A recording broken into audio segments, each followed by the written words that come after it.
혼합 정수 선형 최적화에 앞서서 선형 최적화를 푸는 방법론부터 살펴보도록 하겠습니다. 그 전에 잠깐만 다시 복습을 하면 제약 조건이 있는 비선형, 제너럴한 비선형 함수의 최소값을 구하는 f민컨 같은 경우에는 일단 이 결정 변수가 연속이고 목적 함수라든지 부등식, 등식 그 함수들이 미분 가능할 때 쓸 수 있는 솔버라 그랬죠. 그래서 이렇게 생긴 문제를 풀어줄 수 있는 솔버였습니다.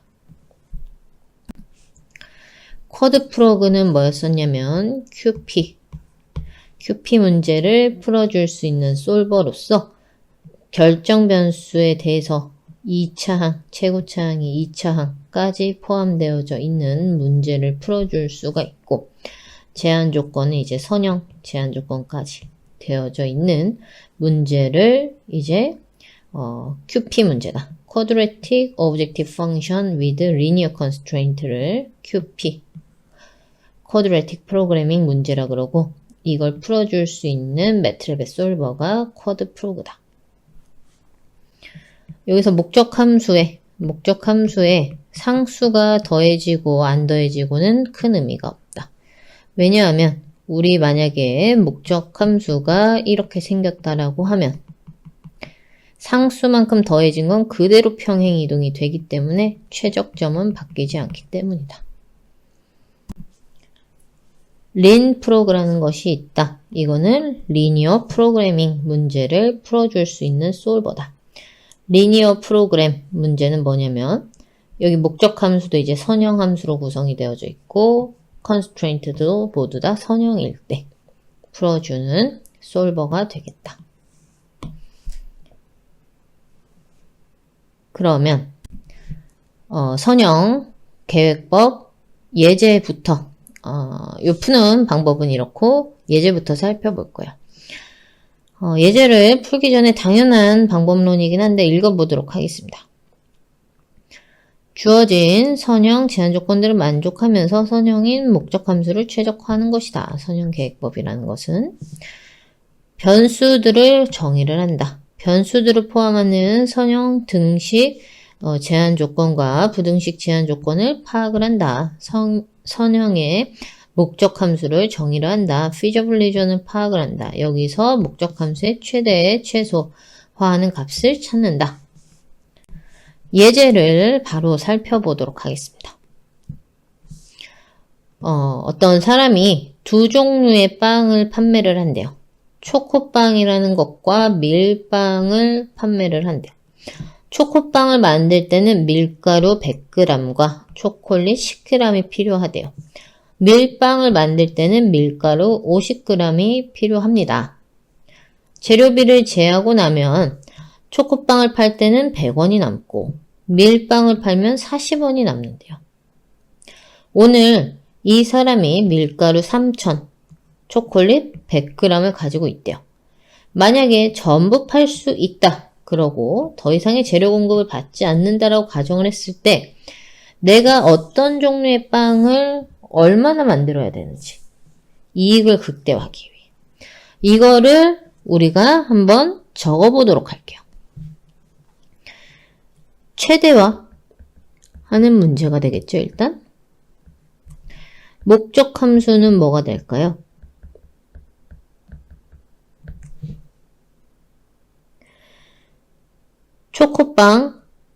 초코빵 만드는 개수를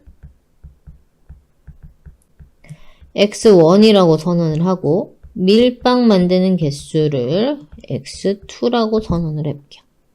그러면 우리가 이 빵들을 저만큼씩 팔았을 때 얻을 수 있는 이익은 얼마예요? 100원 곱하기 x1 더하기 40원 곱하기 x2 이만큼이 우리가 초코빵을 x1개, 밀빵 x2개 만들고서 전부 다 팔았을 때의 이익이다. 그런데 우리가 재료를 한정적으로 가지고 있다. 제한 조건을 적어봐야겠죠. 초코빵을 만들 때는 밀가루가 일단 100만큼 들고 밀빵을 만들 때는 50만큼 든대요. 근데 우리가 갖고 있는 오늘의 밀가루 양은 3000이다. 그리고 3000보다는 그냥 뭐 작게 써도 되겠죠. 작게 써도 돼요. 꼭 3000을 다 채워서 쓸 필요는 없죠. 그리고 초코빵을 만들 때는 이제 초콜릿이 10g이 필요하다. 밀빵을 만들 때는 필요가 없고 우리가 갖고 있는 초콜릿 양은 100이다. 그리고 또 이 개수라는 것은 양수여야 된다. 이렇게만 적어주면 되겠죠.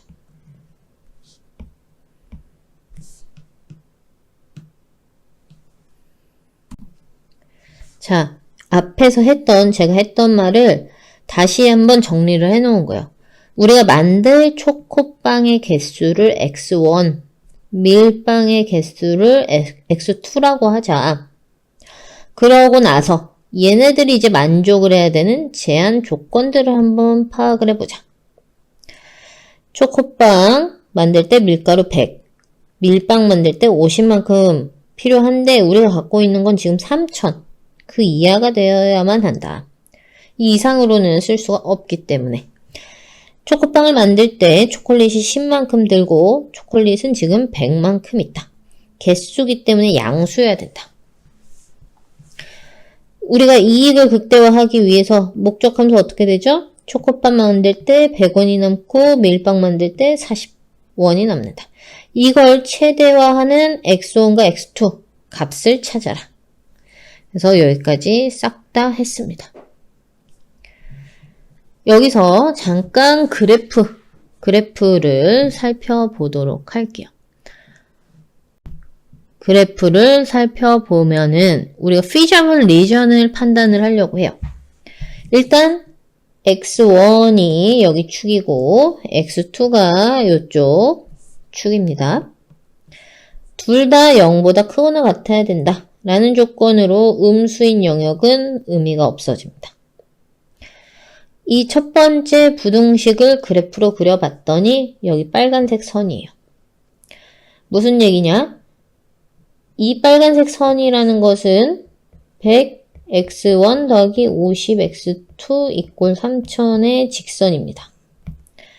즉 x2가 0일 때 x1은 30이 돼야 된다. 여기가 30,0이고 x1이 0일 때 x2는 60이 돼야 된다.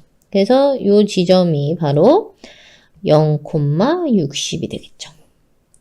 그래서 직선은 점 두 개를 이어주면 완벽하게 정의가 되죠. 빨간색 이 선이라는 것은 0이다. 근데 3000보다 이제 작아지는 그 영역은 뭐냐? 0,0을 넣었을 때 요게 성립을 하죠. 그렇기 때문에 0,0 쪽의 영역. 요 빨간 선의 이쪽 방향의 영역이 이제 이 부등식을 나타내는 영역이 되죠. 그리고 x1이라는 녀석이 10보다 작거나 같다. x2에 대한 뭔가 조건은 없고 x1만 그냥 10보다 작거나 같다. 라고 하는 이쪽 영역. 그래서 하늘색 영역과 빨간색 영역이 어떻게 해야 돼요? 동시에 만족하는 영역이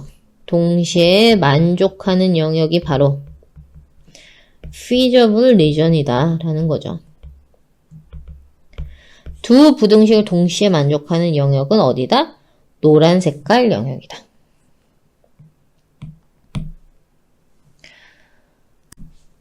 저 영역에 존재하는 점들 중에서 저 영역에 존재하는 x1, x2 조합에 대해서 목적 함수 값이 분명히 뭔가가 대응이 될 거예요.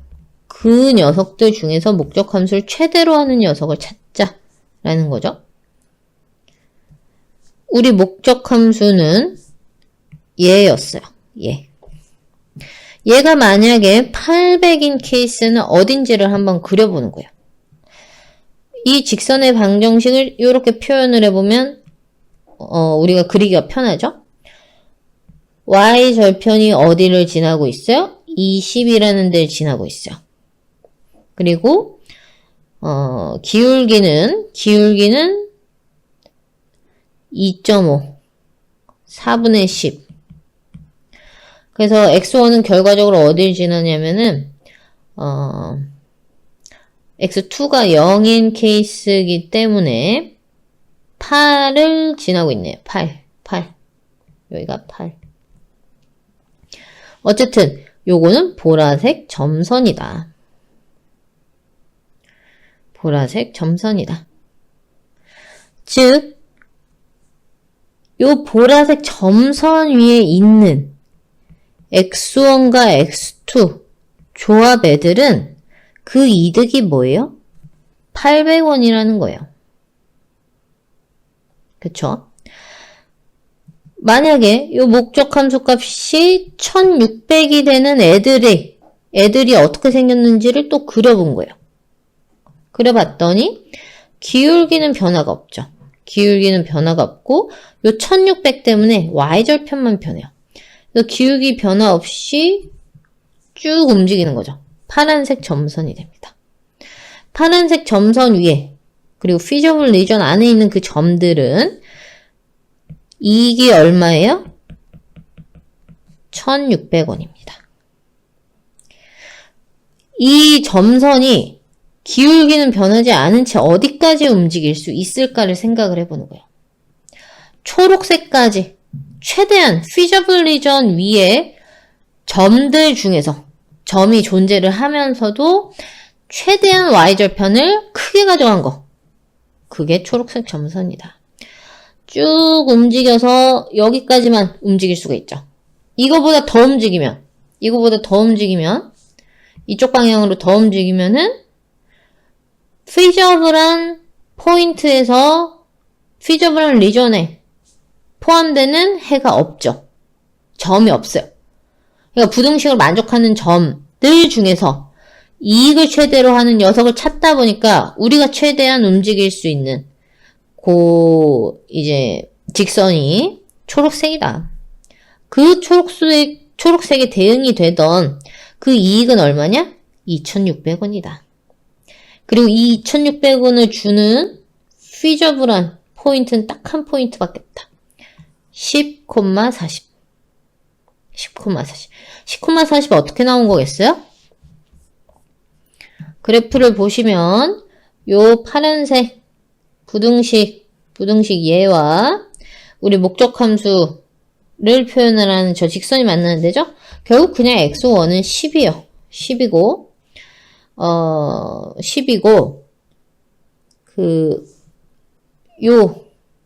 요 부등식하고도 지금 만나고 있죠? 그러니까 저 부등식이 딱 액티브가 된다죠.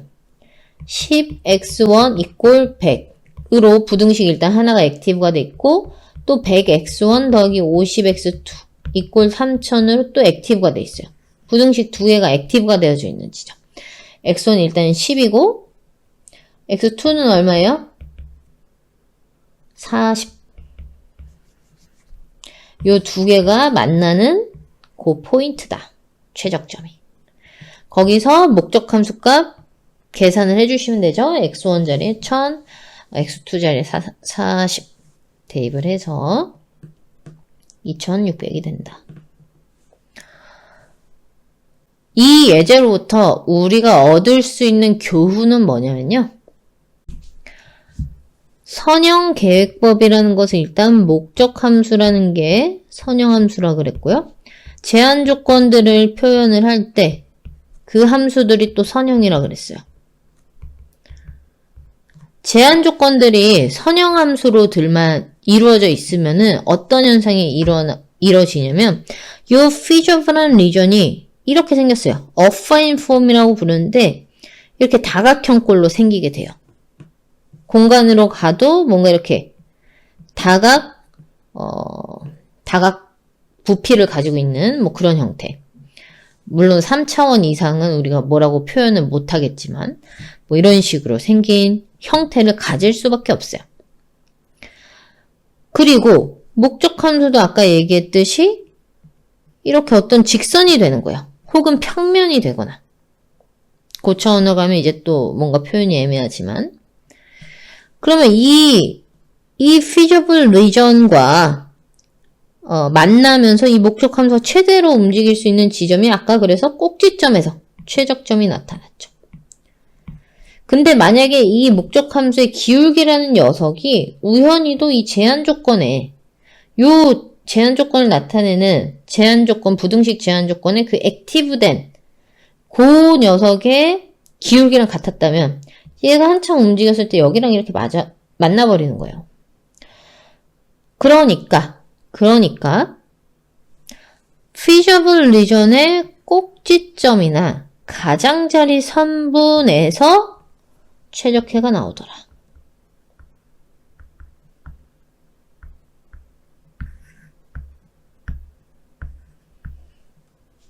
꼭지점과 가장자리 선분에서 최적해가 나오더라.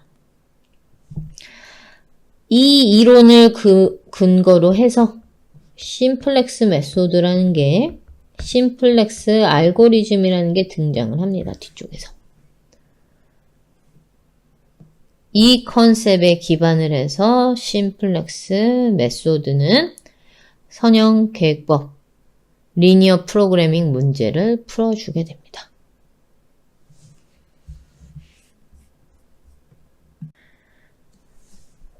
LP 문제에 특화된 심플렉스 메소드라는 것을 살펴보기 전에 일반적인 비선형 최적화 문제를 풀 수 있는 인테리어 포인트 메소드를 하나만 살펴보고 넘어가도록 하겠습니다.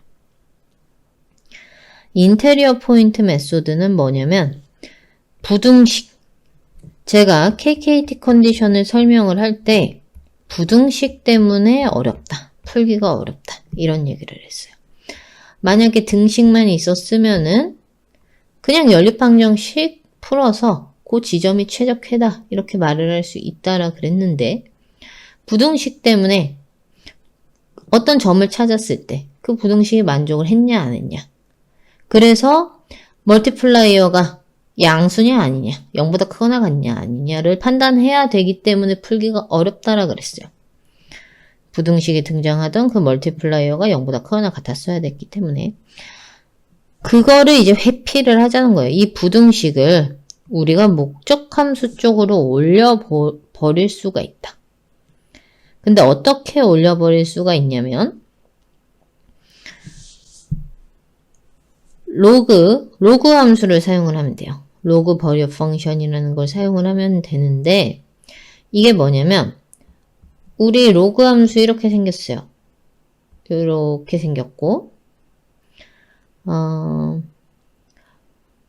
로그 함수 여기다가 이제 마이너스를 하나 붙여요. 마이너스를 붙이면 걔는 이렇게 생겼겠죠. 그러고 요 안에 마이너스를 붙이면 즉 지금 그려져 있는 건 요걸 그린 건데 저기 안에다가 이제 또 마이너스를 넣는 거죠. 요 안을 이제 마이너스 x로 치환을 하는 순간 그래프 어떻게 그려지죠? y축에 대해서 대칭으로 그려지는 거 기억하실 거예요. 왜냐면 x자리에 이제 마이너스 1을 넣어줬을 때에서야 기존에 그 1에 들어가던 요 점이 여기에 탁 찍히는 거니까.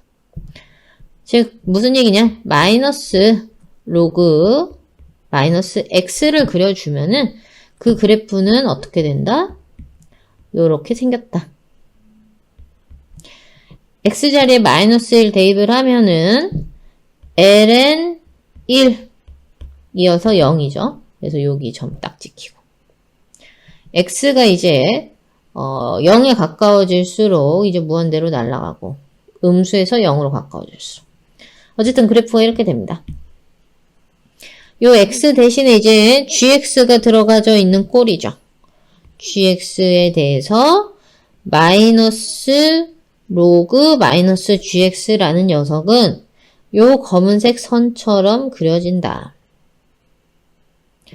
즉 얘는 gx라는 녀석이 0보다 작은 영역에서 정의가 되어져 있는 함수고 얘가 0 근처로 다가가고 0을 넘어가려 치면 0 근처로 다가가는 순간 무한대로 날아가 버린다.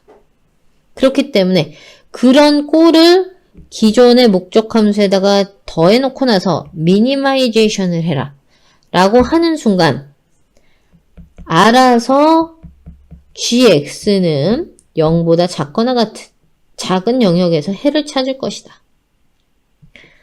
0보다 작은 영역에서 해를 찾을 것이다. 왜냐면 이게 0으로 엄청나게 다가가면은 이 목적 함수가 무한대로 날아가는 거예요. 무한대로 가까워지니까 당연히 그런 쪽으로 해를 찾으러 가지 않겠죠, 솔버가. 그래서 이제는 목적 함수에다가 등식만 있는, 제한 조건에 등식만 있는 꼴로 변화를 시켜서 푼다. 근데 여기서 t분의 1 저런 것을 왜 붙느냐면 t가 무한대로 가면은 얘가 없어지죠. 0으로 다가가죠. t분의 1이. 그러니까 요 효과를 없애주겠다는 거예요. 그래서 처음에는 조금 버리어가 이렇게 좀 깊숙이 쳐져 있는 0 근처에서 이렇게 휙 올라가는 게 아니라 0에서 조금 떨어져 있는 데서도 얘가 이제 어떤 값을 가지고 있는 상태에서 점차적으로 정말 그 0 근방에서만 무한대로 날아가도록 무한대로 날아가고 나머지 영역에서는 이 목적 함수에 더해지는 이 추가항의 값이 0에 가까워지도록 그렇게 튜닝을 해주는 거야. 그래서 솔버 자체가 어떻게 학습을 하냐면 t가 좀 작았던 값에서부터 얘를 키워가면서 학습을 하게 됩니다. 그래서 t분의 1을 기준으로 보면은 t분의 1 수치라는 것이 좀 컸던 상태에서 굉장히 작아지는 데까지 줄여나가면서 그 솔버가 이제 해를 찾아가게 됩니다. t가 이제 작은 데서 큰 데로 가니까 t분의 1은 큰 데서 작은 데로 가는 거죠. 그래서 저 문제에 대해서 우리 기존에 이렇게 적혀져 있었던 것의 KKT 컨디션은 이런데 우리가 이제 이렇게 바꿔버린 거예요. 얘를 이렇게 근사를 해버린 거예요. 목적 함수를 로그 버리어 펑션을 통해서 근사를 해버렸다. 그랬을 때 이제는 이런 조건들이 나오질 않습니다. 왜냐면 부등식 때문에 등장을 했던 거잖아요. 부등식 때문에 등장을 했었는데 이런 거 없이 등식에 대한 feasibility에다가 stationary 조건이 이 목적 함수 쪽에만 변경이 되어져 있는 걸 확인할 수가 있죠. 그래서 요게 이제 우리 내분점 방법의 내분점 법의 KKT 컨디션이 되겠고 이제는 이퀘이션들만 있잖아요.